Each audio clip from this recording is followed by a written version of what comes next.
Thanks for joining us. Listen, we're at the Great Lakes Children's Museum where something is always going on. And with us is Lisa Point, who is the Development and Events Director. All right, and I'm not kidding when I say that there's always something going on here. You're constantly growing or doing something, right?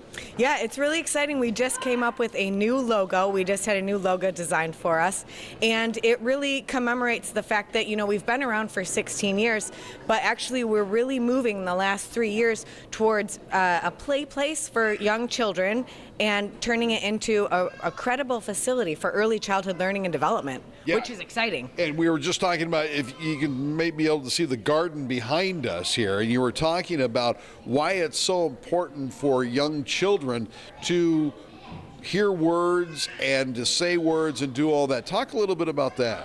Yes, it's really kind of intimidating sometimes, but now they're saying that children should be hearing and seeing about 21,000 words a day, which sounds kind of crazy, but yet what we're doing here to try to make that a reality is things like the garden. They've got words blue and red and Roman numerals and different letters and different kind of things and numbers so that they can see all these things over and over and have them reinforced. And we have a lot of plans in development for more wording put around the Children's Museum so that children just get to see it and they can touch it and they can say it out loud and hear their parents say it, and that helps.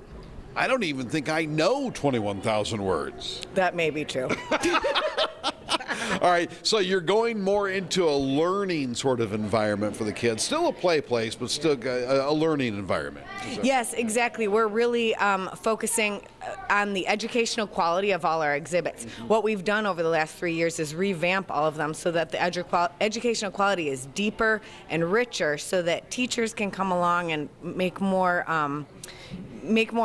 even up with their lesson plans. Right. You were talking about the garden, for example. You had the Interlock and Visual Arts people help you out. Explain that. The students from Interlock and Visual Arts program have been so helpful to us. They've come along and they painted everything.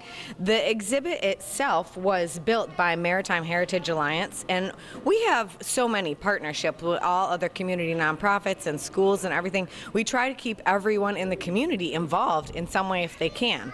All right, let's talk about it. Is the end of summer and we're looking to fall and winter. What do you got coming up?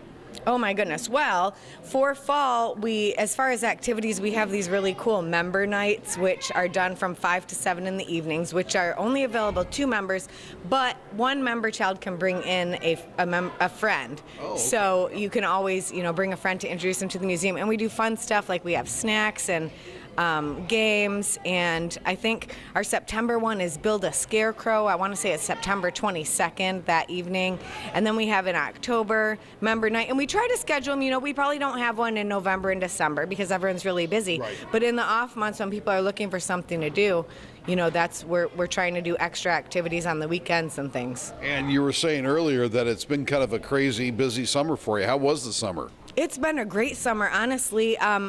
It's funny that we can kind of predict the flow of traffic based on the temperature and cloudiness of the day at about 10 a.m. when people are checking into what they're going to do that day. So even if it warms up a little bit in the afternoon, we find that we have a lot of people in the museum that day because it was cloudy at the time they were thinking of what to do.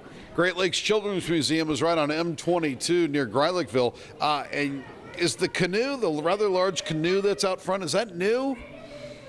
That is relatively new for sure. It's probably been there a year, and there's some information out there, to talk about it. And a small scale Mackinac Bridge, and a lot of new things in here in the museum, and you still have the fish on the floor, which I'm very happy about. The fish on the floor are everybody's favorite. The kids will be down there, they put on these little life jackets, and then they're swimming in there, and I come up all the time, and I can never catch them quickly enough with my phone camera to get it on there, but they are so adorable. And they love it. And I still don't understand how all that works, but that's just me. Lisa, thank you very much.